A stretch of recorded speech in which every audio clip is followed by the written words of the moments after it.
Welcome to Sober Sunrise, a podcast bringing you AA speaker meetings with stories of experience, strength, and hope from around the world. We bring you several new speakers weekly, so be sure to subscribe. We hope to always remain an ad-free podcast, so if you'd like to help us remain self-supporting, please visit our website at sober-sunrise.com. Whether you join us in the morning or at night, there's nothing better than a sober sunrise. We hope that you enjoy today's speaker.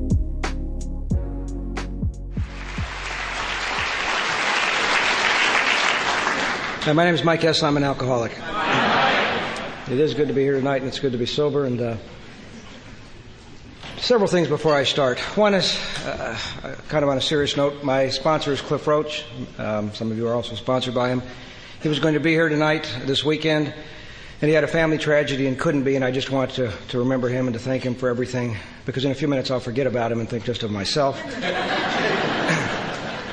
And I'd also like to remember a friend of ours from Oceanside, Kelly D. And he's been on my mind a lot, and tonight I saw several people who were close to him too, and just, keep him in your thoughts. He's not doing very well. I just wanted to cheer up the group with that kind of news. John forgot one other thing besides saying the third step prayer every day. He asked me to ask you to let you know that he has a prize for anybody who can identify what the dessert was after the meal.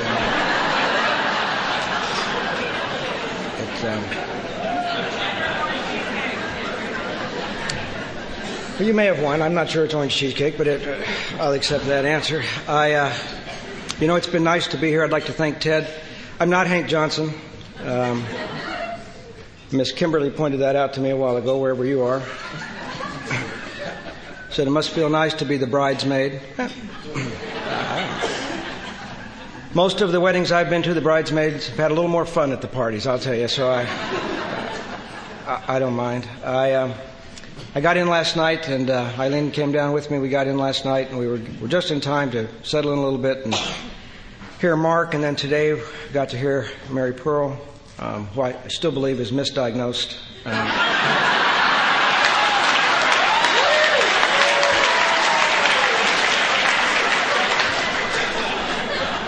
I don't care whether you have an allergy to alcohol or not.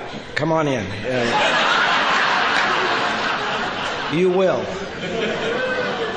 JD, I'd like to talk to you sometime alone. And then I got to hear Lee this afternoon giving most of his talk. I got to hear, and that was very nice too. But I went up to my room and I was tired, and I kind of dozed and slept a little bit. And it's not.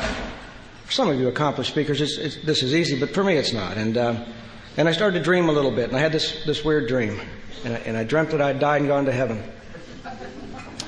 And I got up there and I met somebody who it turned out was St. Peter, and he was kind, and I was surprised I was there, but he was kind, and he took me around a little bit, and we were coming through the clouds, and I saw somebody that, as we got closer, was in fact Lee. And Lee had a chain on his arm, and at the end of the chain was a little ogre, a real ugly little creature. And he was walking along, and I said, "What's that about?" And St. Peter said, "Well, you see, Lee almost didn't make it here.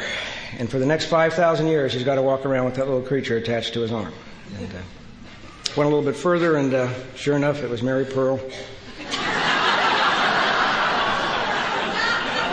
She, too, had a chain with a giant, ugly beast of some kind attached to her, and he said, "She really almost didn't make it here. And for the next 10,000 years, she has to walk around with that creature attached to her arm." Went a little bit further, and I thought first I saw John Travolta from Saturday Night Live, but it turned out to be Mark from last night.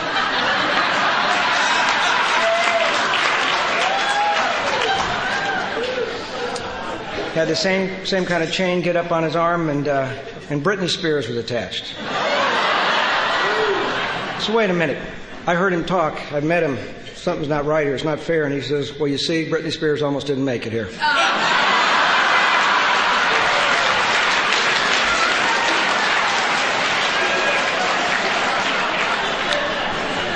It's an old joke, but I like it. I don't know who that judge was that let you out years ago, but I'd like to know his name, because I'd like to start a recall on Monday morning. Get him off the bench. I don't know. It is nice to be here. There are a lot of people in the room that I've known for a long time. And Cliff P., I'd like to thank you for a fine main talk tonight, too, a few minutes ago. I've known some of you for a lot of years. And a lot of you have heard me give my talk. And Robin came up to me earlier this afternoon, made me feel welcome to and be a part of San Diego. She explained that she'd been at a meeting a few weeks ago with me in Escondido. And I remembered her. She was sitting in the front row when I spoke, but she explained it a little better tonight. She said that just as I started to get interesting and have something to say, I'd quit.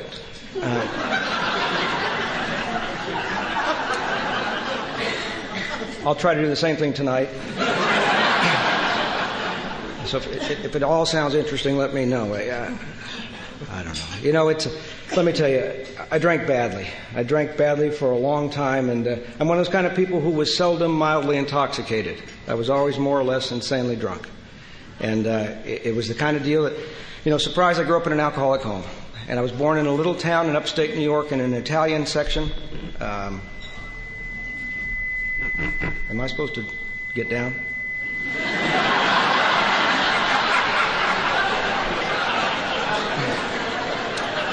I would have swore a while ago I heard a flute. I don't know if it's just warm in here and I'm hallucinating more. And I grew up with these real mixed values from my family. I mean, I know what it's like to be absolutely terrified, to live in an alcoholic home where the fear is just overwhelming. I was scared all my life. I was scared from the time I was little. I was scared of the dark. I was terrified that my parents were going to separate. My mother had come out of an alcoholic home.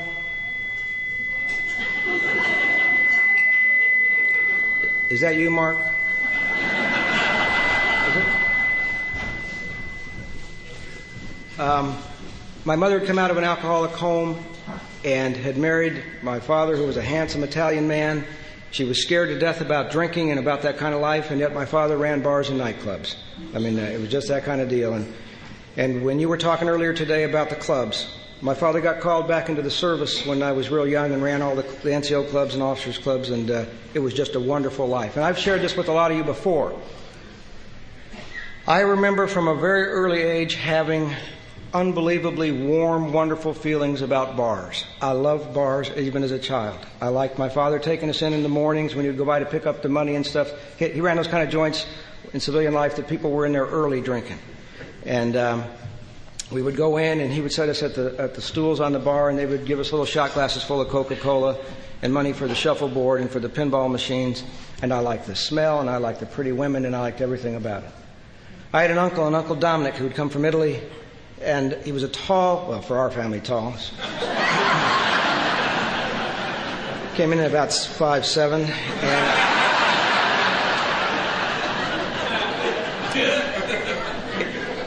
it's all relative, isn't it? I mean, and he always wore white shirts when he tended bar and a little bow tie, and he was a gentleman. He smoked these little Italian cigars and drank little liqueurs and would give them out, and he was just real classy. I liked watching him wash the glasses in the stainless steel tubs. I liked the air-conditioned bars and smells. When I was growing up, when my father was in the service, in the mornings when I would go wait for the bus, I would go outside the officers' club. The bus would take us to town, to school. I'd go in the morning and just smell, just stand there and take in some big whiffs, especially in the smoking room. It was just it made me feel comfortable. And, and I had a good life, but I always had these mixed messages, like I said. I was raised Catholic, and I went to a lot of Catholic schools, went to an all-boys Catholic high school, which I believe was the only thing that kept me out of prison. And we were told to be good, to do the right thing. And on the other hand, with my background and my family background, there was always something a little more special if you got something illegal. You know what I mean? It was just a little bit better if it was illegal. My father took great pride in the fact that our family dog had been won in a poker game. And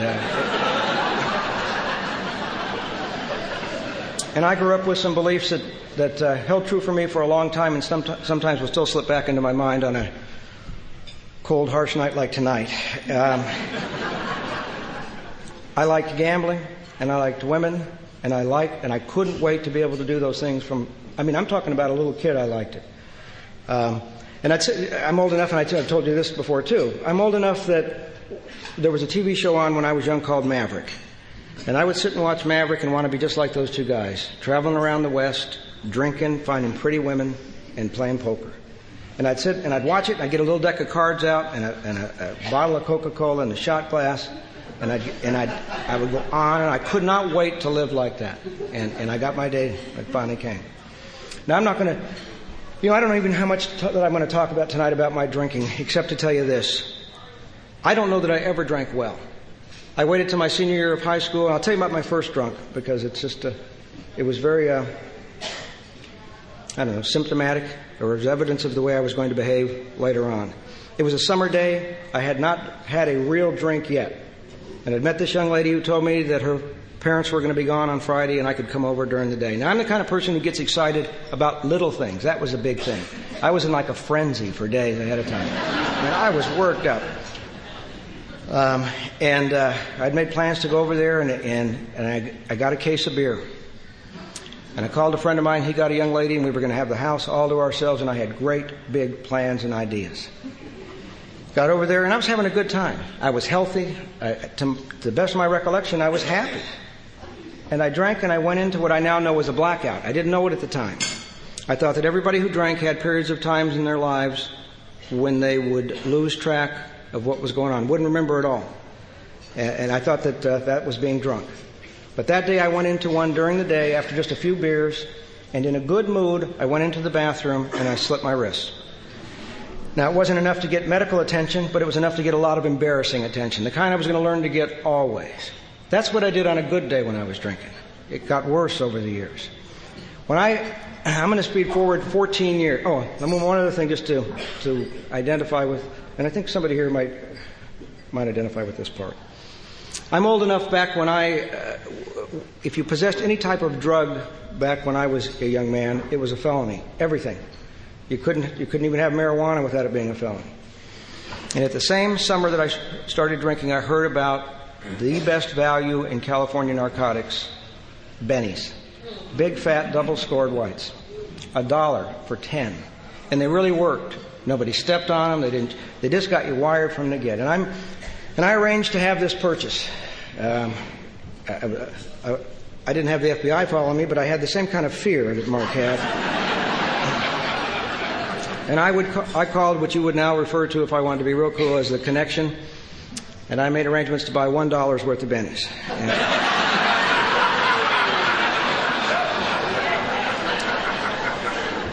And I got in my Volkswagen and drove across town making furtive moves and maneuvers to evade anybody who was...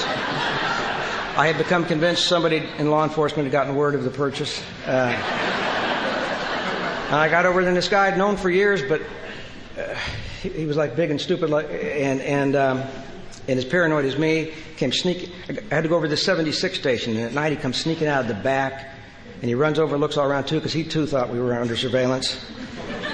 And he said, I couldn't get him, but I got you something else. And he gave me a little tiny aluminum foil packet, and he lurked off into the dark.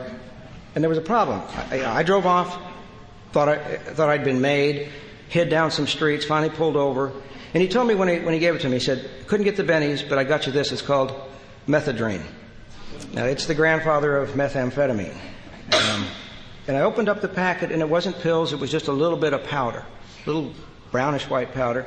And I'd forgotten to ask him what to do with it. True story. And I sat there that night, and I put a little on my tongue. And I waited. It was bitter, it was nasty. Waited 4 or 5 minutes. Nothing. Put it all in my mouth. And we had a rule in my house, because my mother was so scared about drinking and had seen so much trouble with it, that no matter what time my curfew was, I would get home. No matter what condition I was in, I would get home. If I'd been beaten up, I'd be there. If I'd been in trouble with the police, I would somehow try to get out of it and get home. If I rolled my car, all things that really happened, I would get home near time, sometimes early when I would get real drunk. I would get home a little too early. And I did that night, too, after ingesting this little powder. And my father happened to be accidentally home that night. He was usually at the club. And I was a teenager, remember, and they'd wanted to talk to me for quite some time.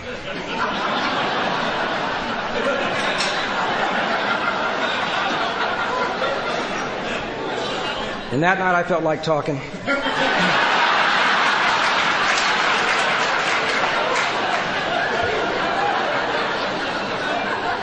And we began a discourse. They went to bed.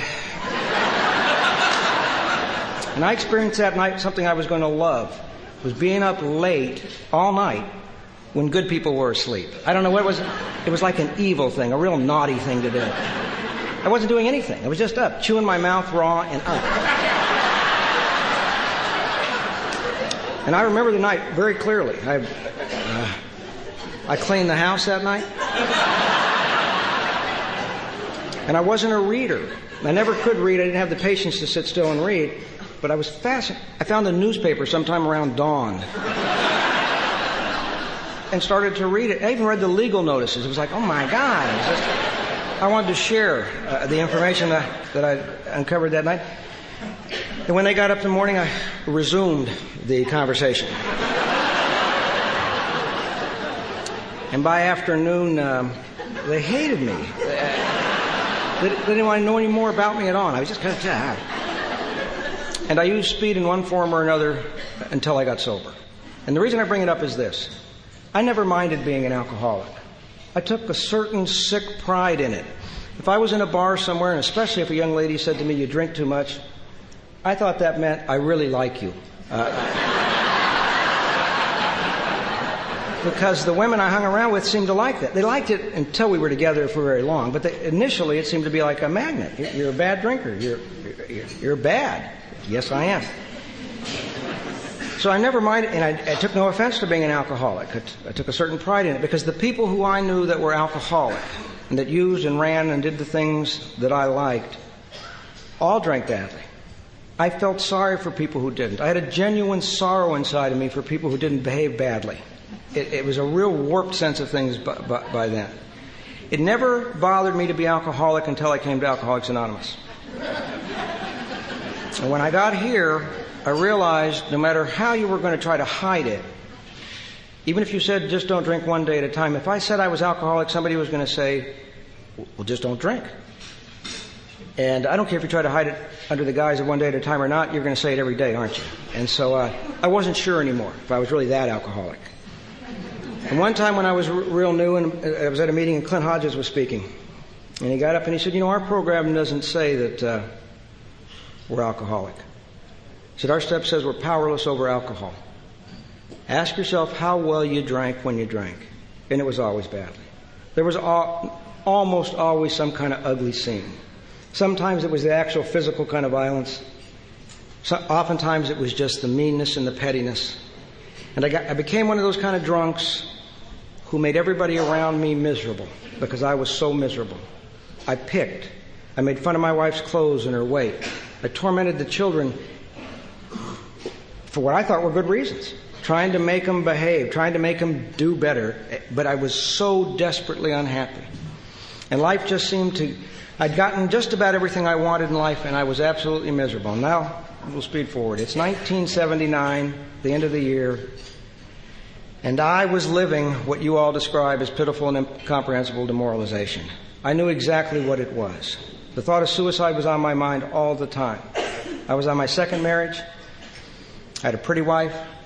I had a young baby daughter who was just a few months old, and I couldn't think of anything except myself and how unhappy and miserable I was. Everything seemed horrible to me. Nothing made me happy anymore. Not the chasing and I wasn't, as you might be able to tell, a good father or a husband. You know, I'm the kind of person that only has morals when it's convenient for me, you know, and if they get in the way of my pleasure, it's not convenient. And I was behaving and living that way, and I couldn't figure out why I felt so bad. And something real strange happened in our house. I was getting ready to leave. I was going to leave her too. It was my second marriage. I'd already left a wife and two little girls. And I was getting ready to leave this one. And things changed at home. I could be gone all night long and come home in a bitter, ugly mood in the morning with a good lie to make up as to where I'd been. And there was this eerie silence. There's one thing I cannot stand, and that's to be ignored. I can fight, I can lie, I can do lots of stuff, but good God, please don't ignore me. What I didn't know at the time was my then wife had gone to Al-Anon. And she picked up on the concept of detachment. Or release. She forgot the love part, but she picked up on everything else.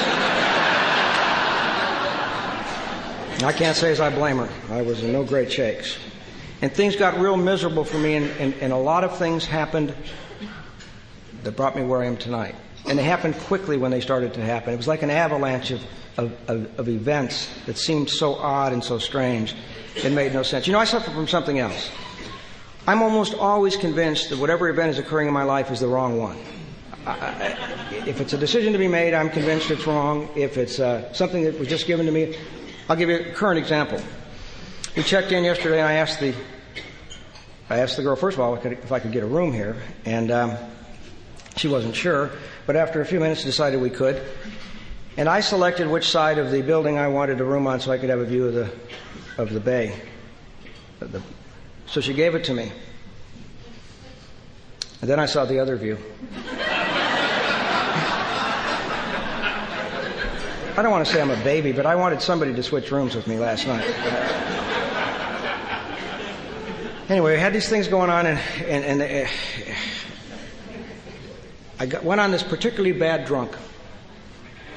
And I came home, and my wife said to me, she said, "You know what, I still love you, but I can't live like this anymore."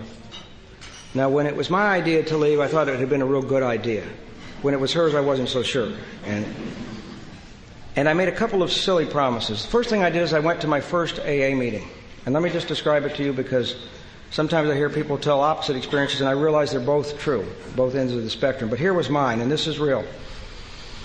I went to a meeting in Riverside at a little hospital. It turns out now I realize it was a participation meeting where a man sat up at a little table with a gavel and would strike it and then point at somebody and have them share. But when I went in, I sat along the wall with some other guys who looked just as pissed off as I was, some real angry people. And luckily, none of us spoke to each other. I get scared if people speak to me. And so I sat along the wall with them, and I was just buzzed enough that they didn't and I didn't. And I experienced then what I often experience: simultaneous conflicting emotions. As soon as he would hit the gavel, I was terrified that he was going to call on me. And so I would do things like close my eyes, pretend to be asleep, drink coffee, whatever I could not to get called on. And then as soon as he didn't call on me, my feelings were hurt.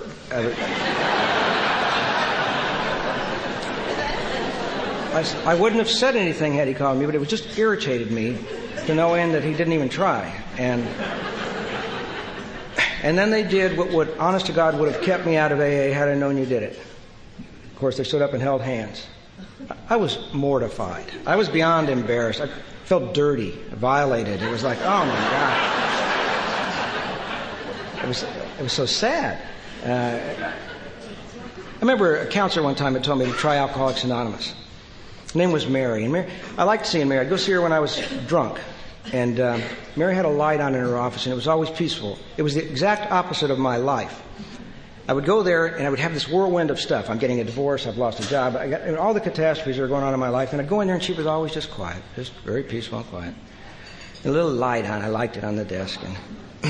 And I arrived there one night after staying at a bachelor party all night, and I was still drunk. I was drinking beer on the way over, and I came in, and Mary said, "Why don't you go to Alcoholics Anonymous?" I said, "Alcoholics Anonymous? What is it? What do you do?" And she said, "Well, it's really hard to explain. We drink coffee out of styrofoam cups, and we just laugh, laugh, laugh." I thought, how sad. And it was like sincere sad. It almost brought a tear to me. I thought, that is so sad that an adult would think that's fun. I mean, it was embarrassing. I felt sorry for her. And the only thing I'd ever known about AA was our folks had taken my brother and I to see Days of Wine and Roses when we were kids. I felt sorry for Jack Lemmon. I mean, I feel sorry for people all the time, unless they annoy me, which is most of the time. And so anyway, I came back from that first meeting, and my wife was hopeful, and she said, "What'd you think of it?" And I told her the truth. I hated it. I mean, it was worse. I picked up on any of the really crummy stories and people's bad behavior and explained it to her to convince her I didn't belong in AA. And I made this promise. I said, "Listen, if I don't drink for 30 days, will you just leave me alone and never, ever suggest Alcoholics Anonymous again?" And she agreed. Now, of course, that never happened. But I'm going to skip forward 3 years. I was in an AA meeting. It's a true story in Riverside one night. A man got up and got like his first-year birthday cake. He since has died. And he got up and he talked about going to his first meeting and having the exact same negative feelings and experiences about Alcoholics Anonymous. And he said that he went home and his wife asked him, how was it? And he was a very smart, clever man, because he explained to her that it was wonderful, that he thought it would help them, that he thought it could help him personally and them as a family. And he explained there was only one problem with it, that it was full, there was no room.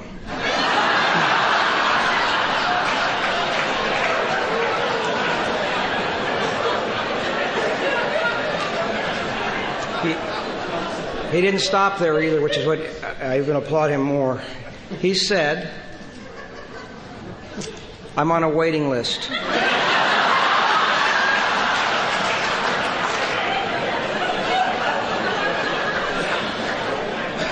And they told me to tell you that if I drink while I'm on the waiting list, you can't get mad.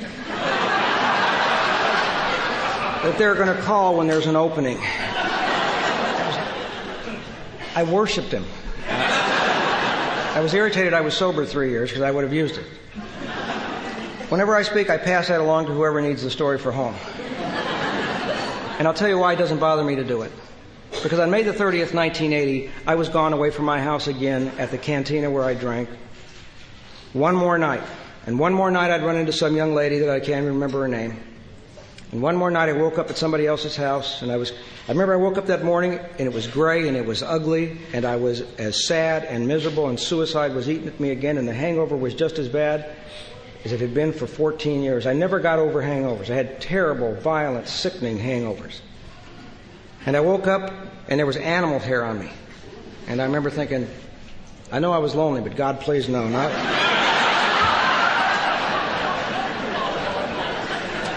Luckily, it turned out it was a cat had slept on my chest. And I was heading nowhere. I mean, I was supposed to go home, but I stopped at the Circle K, and I bought 2 tall cans of Coors. I also went to Del Taco and got a chocolate milkshake and took a Black Beauty to try to help ease the pain. And I was nursing one of the beers and got just enough of a buzz that I went over to that hospital that I'd been at that meeting 6 or 8 weeks before, and drunk enough, because it raised my blood alcohol levels sufficiently, I guess, I had the courage to go in there and sign myself into the hospital to their chemical dependency unit. But in about 30 minutes I realized, and by the way, just for the record, I hid the other beer in the bushes outside for later that afternoon. In about 30 minutes I realized that was stupid, that I'd overreacted and one more time made a bad decision. Again, never recognizing what's good for me. And I started to leave. And I was walking out the door when this large, imposing figure was coming through the sunlight as the big, wide back doors opened up. And it was a man named Jimbo, Jim H. And Jimbo and I had worked together years before as probation officers. I accidentally got in that career. I didn't know it was law enforcement. And I swear to God. But it was a good source for some things occasionally. I will say no more. And although I did have power to search. And the last time I'd seen Jimbo had been one night about 16 or 17 months prior to this date I'm telling you about, when he and I, at the last moment in a bar in Riverside, decided to go to Las Vegas. It seemed like a good idea at the time. We got some bennies, and he got some vodka and a beer, and we were laughing and singing all the way up until we hit Barstow. You know, the fun starts to wear off in the middle of the night. And Jimbo was the worst alcoholic I'd ever known in my life. Everybody knew it at work. In fact, he got fired from the probation jobs. The only person I know that they medically retired for alcoholism from that county. We all knew he was a bad drunk. And that night he was worse than usual. And somewhere out there in the middle of the desert, he mistook me for one of his ex-wives. And luckily he was too drunk to get out of his seatbelt. But I pulled into Baker, California, very nice town, to help get him sober, and we went into the Bun Boy, where Jimbo promptly fell over a table, drawing the attention of the deputy sheriff sitting in the corner. I cleverly waited 5 or 10 minutes, packed him into the car, and drove down the street and was arrested, and blamed Jim for that. I went to jail. They towed my car. The only satisfaction I got that night was I saw him crawling off. They made him crawl away, and that made me kind of happy. I'd warned him not to tell anybody. He called my wife and work, and we had never spoken since I got arrested. May the 30th, 1980, as I'm making my escape from the hospital, his big, heavy arm comes, and he puts it around me, and he gently turned me back, and he said, "You know what? It's going to be okay." He said, "I've been sober. You're going to be all right." And here's what he told me a few days later when I got sober, or at least I got dried out. He didn't live in Riverside. He was driving through town on his motorcycle when he says he had a compelling urge to call my house to see if I was okay. And he got off and he went to a payphone because there were no cell phones then. And he called the house, and my wife had just received a call from the hospital, and he thought he'd better go over there and see if I was all right. And he turned me back. Now, I heard you all talk about God and having things happen in your life. And I remember thinking at the time, was that God? After a few minutes, realized it couldn't have been, that it had to be coincidence. And I started to see later on, as time passed, a pattern of those kind of events happening that I have a choice about how I decide what they are for me. And let me tell you about a couple of the other major ones that were early and were necessary for me. I was a terrible patient in there. I didn't want sobriety. I feel uncomfortable in crowds. I don't like to mingle with people. I'm not real good at that kind of thing. I didn't like it at all, and I didn't want to get sober. And every Sunday night they would have the hospital institutions panel come in and speak to us. I'd say, the H&I panel's here now, and it was always one guy, which used to annoy me. I would point out to everybody, that's not a panel. That's one person.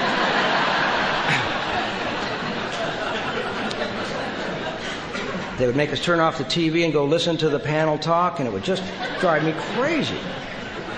And it seemed to me, and I don't know if it's true or not, but it seemed to me it was the same guy every Sunday night. I don't know if middle-aged AA men all look alike after a while or if that was true. But I'm sitting in there with the panel on this particular Sunday, and I'm thinking about getting out, and I'd met some women in AA. I had some plans. And I was daydreaming about all that when my mind accidentally got quiet. I try not to let that happen too often, but it did that night. And the little guy says, "Hey, you want to know what I found in Alcoholics Anonymous?" I thought, no, I don't want to know what you found. And you know how AA people sometimes repeat things twice if they think it's kind of cute or clever? He said, "You want to know what I found in Alcoholics Anonymous?" I thought, no. I really didn't like him at all. I thought, God damn it, no, I don't want to know. And because I knew what it was going to be. I'd been to 3 weeks worth of meetings. It was going to, it was fellowship, love, God. I didn't care. And he said, "Well, I'll tell you." And I thought, oh man. And I was like, I couldn't not listen. He said, "I'll tell you what I found. I found a higher degree of mental comfortableness." He said, "I have peace of mind." And he stunned me for a few minutes into quietness. And I looked at him, and he explained some little details of his life that impressed me so much they still touch my heart.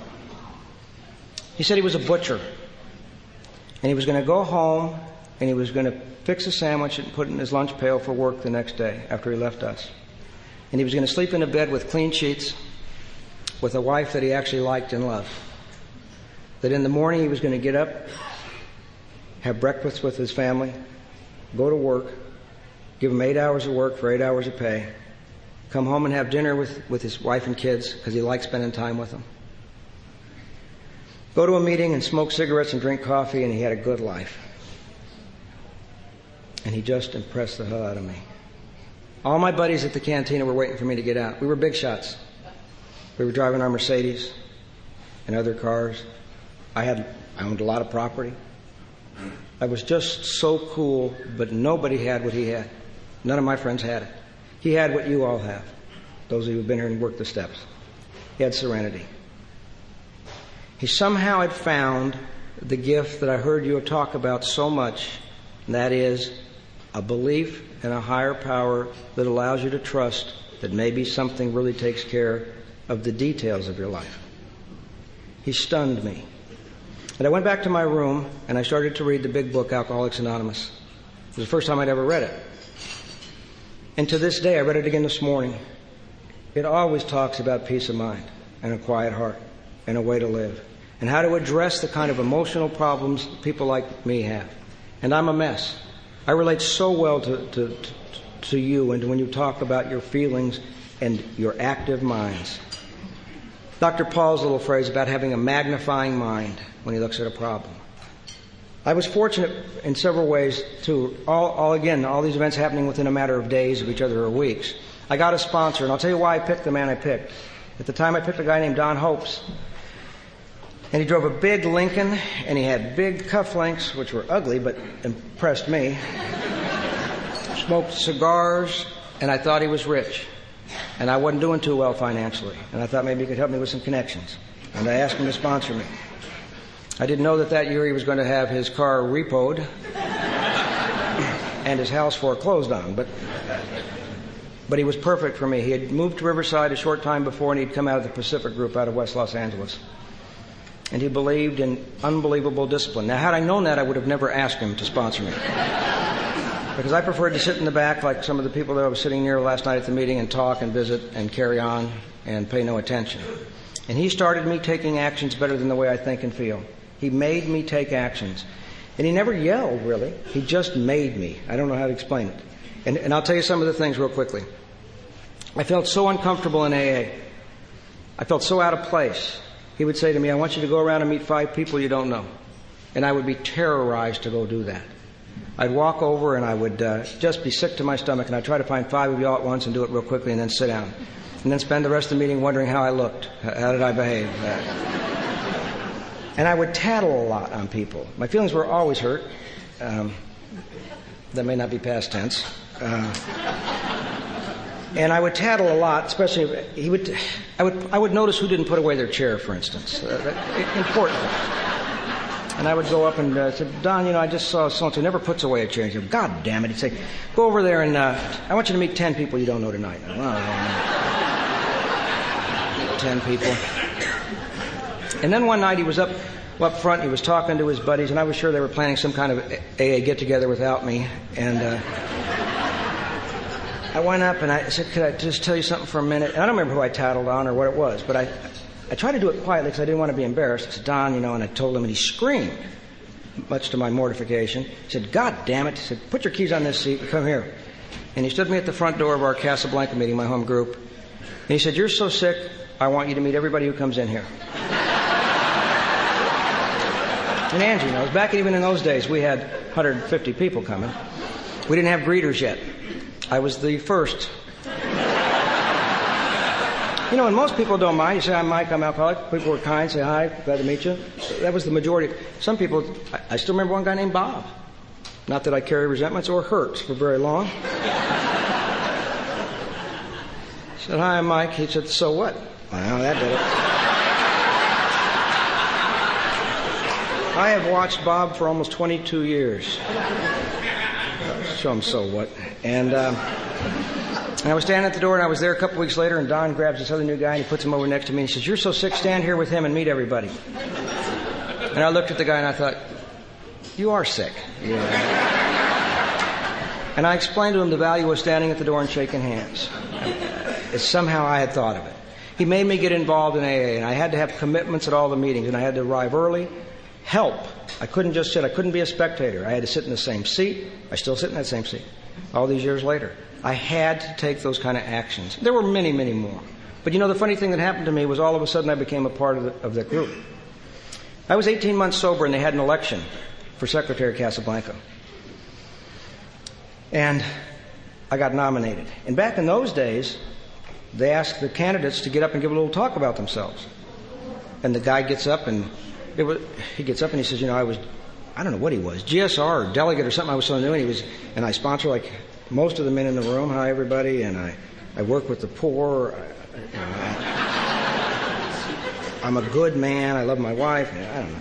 And he sat down, and they called some lady up who was nominated.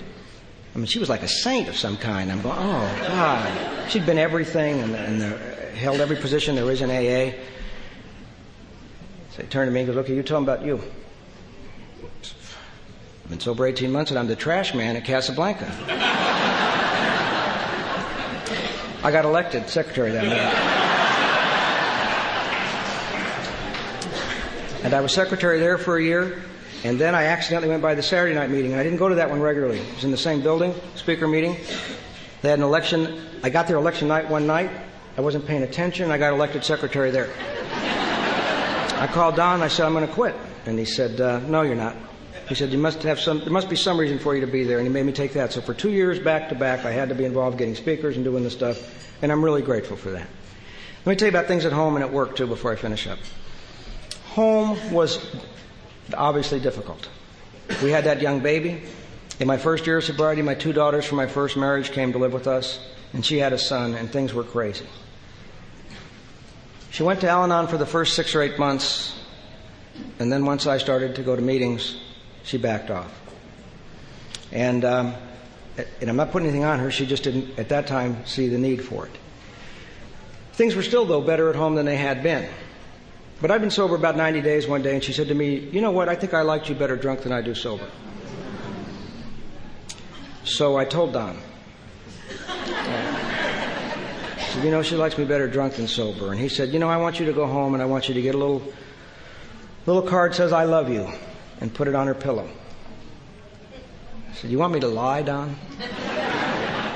He said, it's not a lie for you. You don't know how you feel. Just go do it. And he said...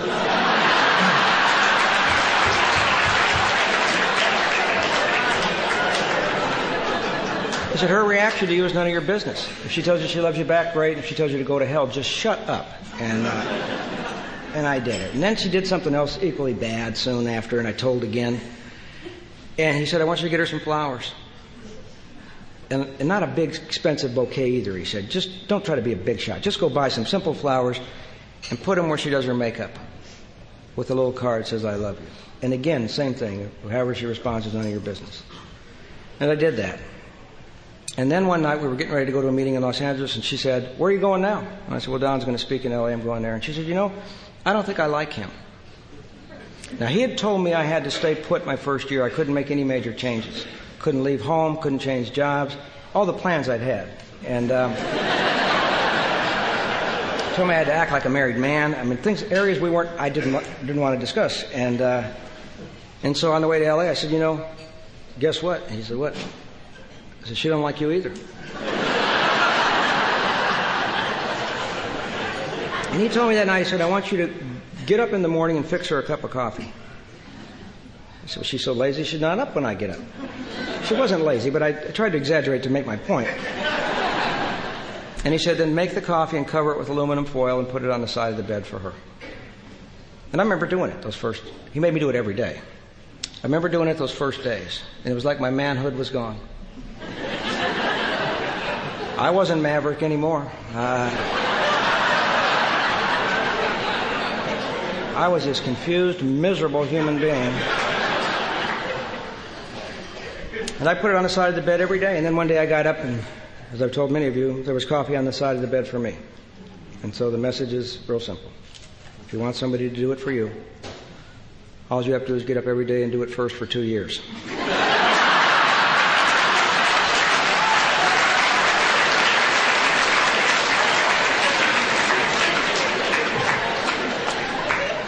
The real message, of course, was as long as I took actions better than the way I was thinking, things held together well for us. And they did. And I got to experience something that was truly unbelievable for me. I got to be a father. And I loved being a father. I loved being a father. And especially with my littlest one.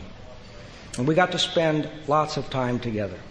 And I enjoyed it. And I got to live at home. And I'll tell you, many of you know it, I went through a divorce at 12 years sober.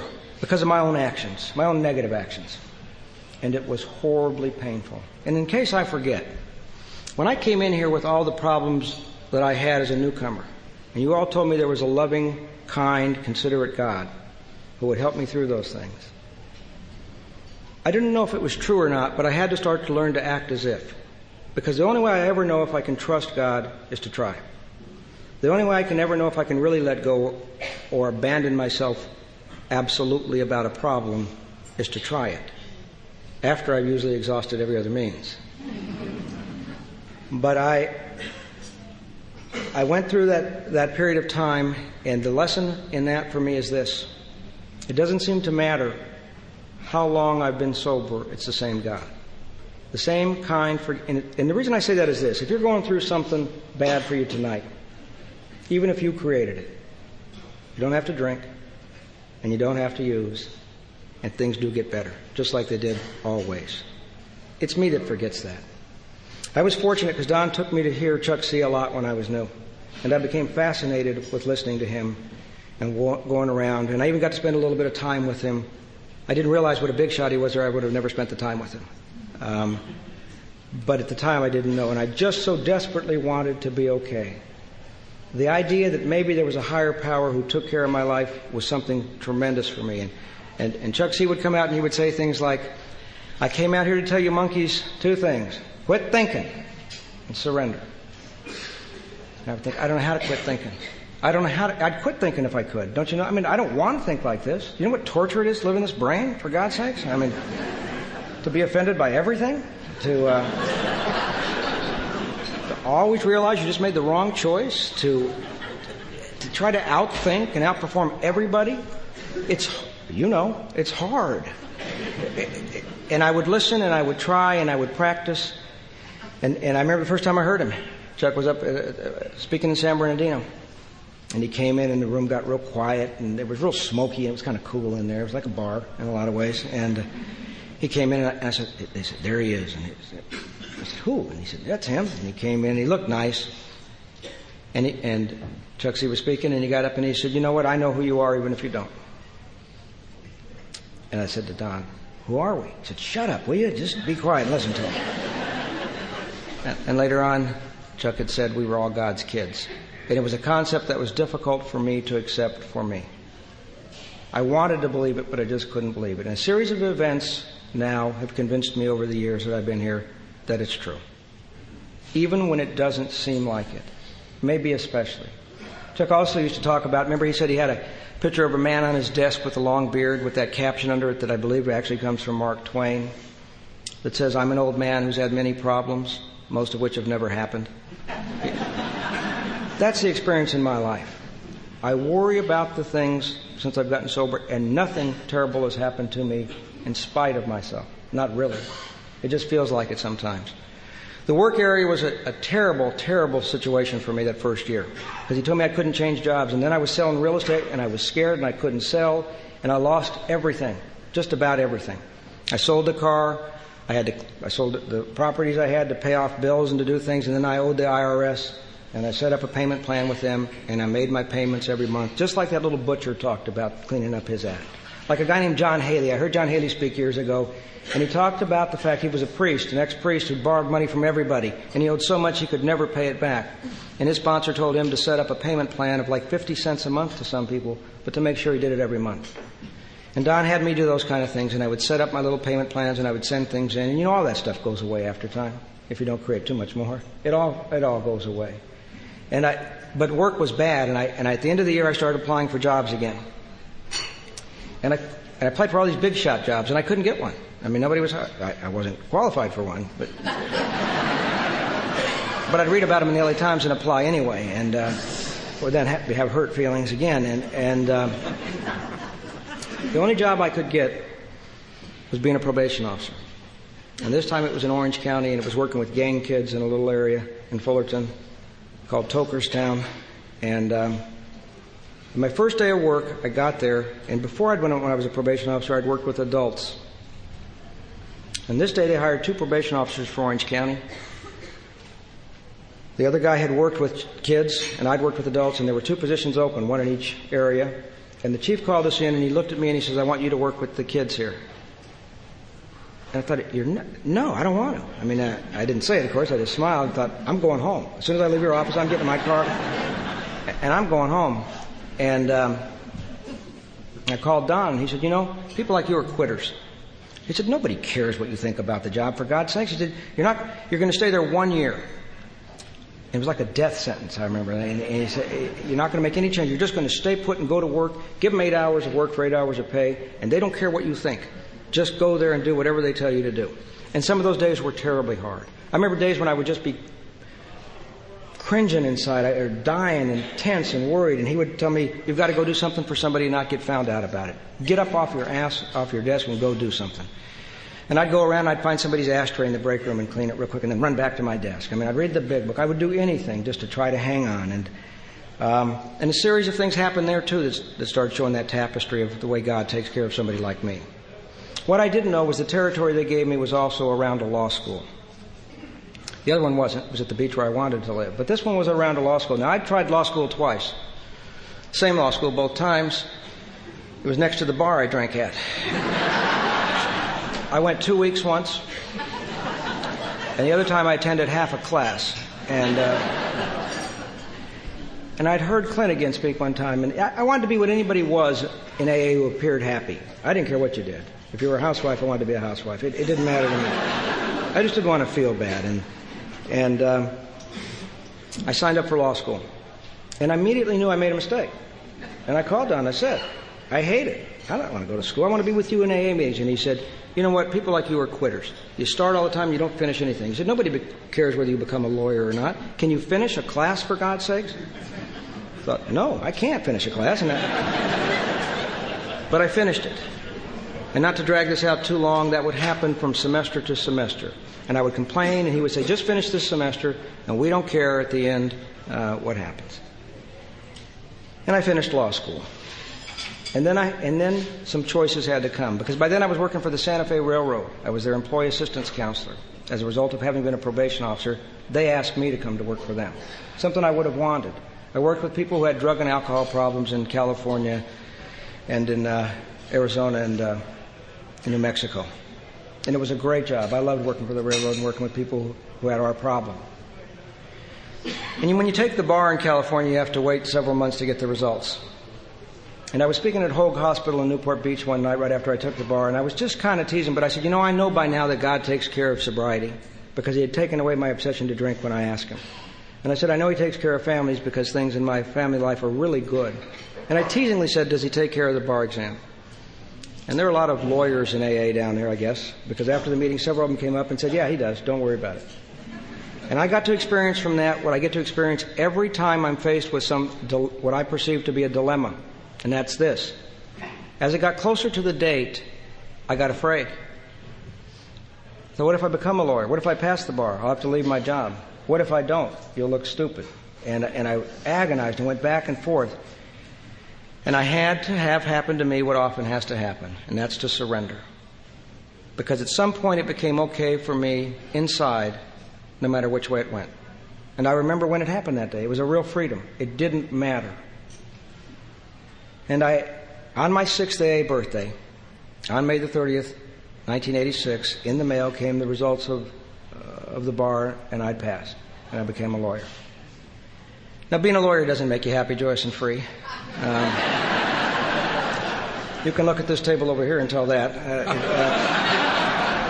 right. But I'll tell you, finishing something that I started made me feel pretty good. I work as a district attorney today. Now, let me tell you something about that. I was always the one in trouble.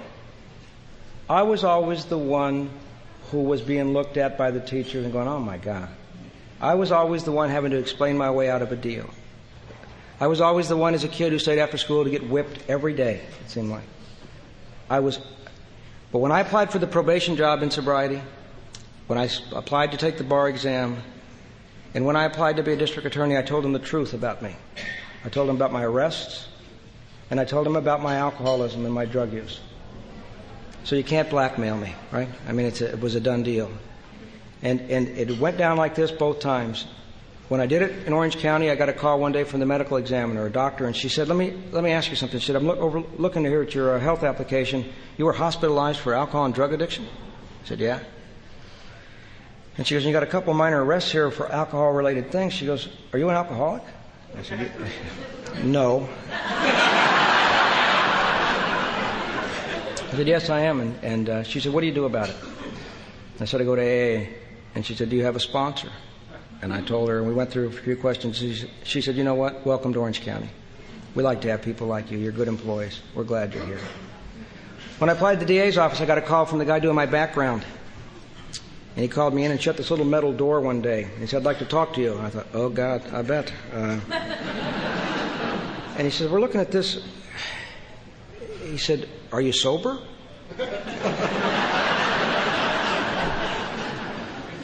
And I said, well, yeah, I am. And I've been sober 7 years then. 7 years. And he asked me, what do you do about it? And I told him. And he said, my dad's been sober 25 years in AA. I'm glad you're here. I'll clear you. We want people like you. Now, I found this out to be true for me. The best things in my life have always come to me when I wasn't trying to make them happen. All of the good gifts I've ever gotten in sobriety have come to me out of nowhere. Now, that doesn't mean I can't make things happen, because I still can. But they don't seem to have the same quality to them. If I'm asking God every day for knowledge of His will for me and the power to carry that out, if I really mean it, then the events shouldn't be that important. But they always will be, because I'm human. And Don used to have to say to me over and over again, there are no big deals today. Because everything to somebody like me feels like a big deal. The wrong view in a hotel is catastrophic for somebody like me. You taught me how to be an employee. I go to work, and I'm a shy man by nature. I took F's in classes if we had to take a speech. I would finish a whole semester, and at the end they would say, instead of a written test, we have an oral presentation for 10 minutes. I would take the F for the whole class, because I couldn't stand to talk in front of people. And I never wanted to be a trial lawyer. I wanted to be a business lawyer and do real estate and become real rich. That was my goal, to help you. And through a series of things, I went to work where I do, and I do the big cases. I do the murder cases. I do capital cases. I handle investigations where I get to see how people with my same rage and feelings act when there's nothing stopping them from killing. And it makes me sad sometimes to see it. And I never judge them for them. I don't like what they do, but when I look at them and I hear them talk and I realize they're people, I understand how instincts gone astray could have easily put me there. I remember the night I chased my wife and kids with a knife and finally fell into the ivy and lost the knife, and they made their escape. I'd have killed them if I could have caught them. I wouldn't have drowned them, Mary Pearl, but I would have killed them in some way. I was violent, and I was ugly, and I'd take those whites and drink that stuff, and I would become enraged with anger. God has been truly good to me. I was thinking of my life this morning. I got up this morning and I joined that 5K, 10K deal here.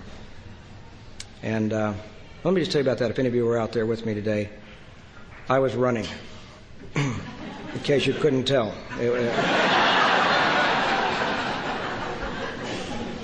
I had done the 5K when I came in, and a guy congratulated me and said, "Hey, you just finished the 10K, huh?" That's how fast I am. But just a little footnote. Why I started to run? Not because I like it particularly, but I was at a convention one time and I heard Bobby Earl speaking. And I'd always had this little, I don't know what to say, strange feeling about Bob Earl. And it was a Sunday morning meeting, and I was kicking nicotine badly. And he got up and he talked, and he gave one of the best AA talks I'd ever heard somebody give. And he was talking about feelings and emotions and stuff, and then he talked about running. And I'd hurt myself in the past, and I couldn't. And he said how he learned in AA you can do just about anything, and he explained that he went to a specialist, and they helped him with some shoes, and he was able to run. That's not a big deal to you. But I'll tell you how it is for somebody like me who always wants to look good and do it best. To be able to go out today with a bunch of people and just be a sloppy little runner who kind of plods along and finishes and feel okay about that is truly a long distance for me. I know this. To the extent that I let go and surrender my life to God, my life seems to be just fine. But give me a few minutes to begin to think about it, to feel shortchanged and cheated, and I'm a crazy man again, and I'm caught all up in trying to make it be the way I need it to be. I made a mistake a few months ago, and I hired a guy, sponsor, and another guy to remodel my kitchen. I shared this the other night with some of you, and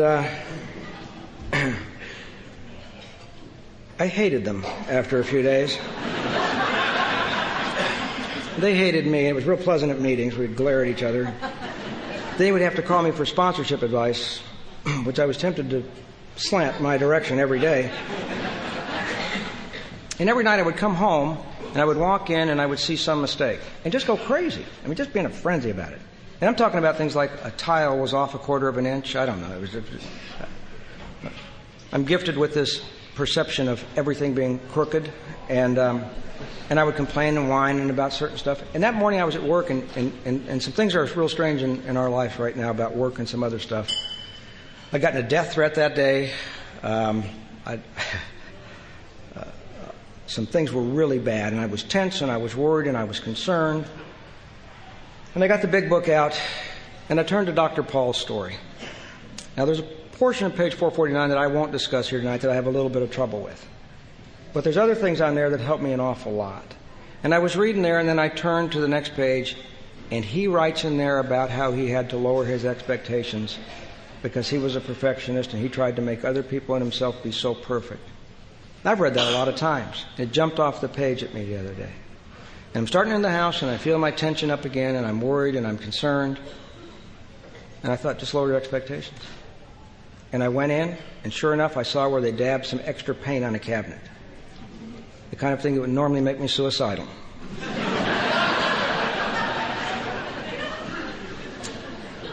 And it was okay. Doesn't sound like much. I mean, that's who your speaker is tonight. That's a big deal for somebody like me. To be able to live in the world and not be tortured all the time by my own brain. I know this.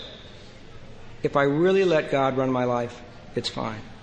If I really surrender. But it can't just be words. I have to work the steps. And when I do that, I have a good life. Thanks for letting me share.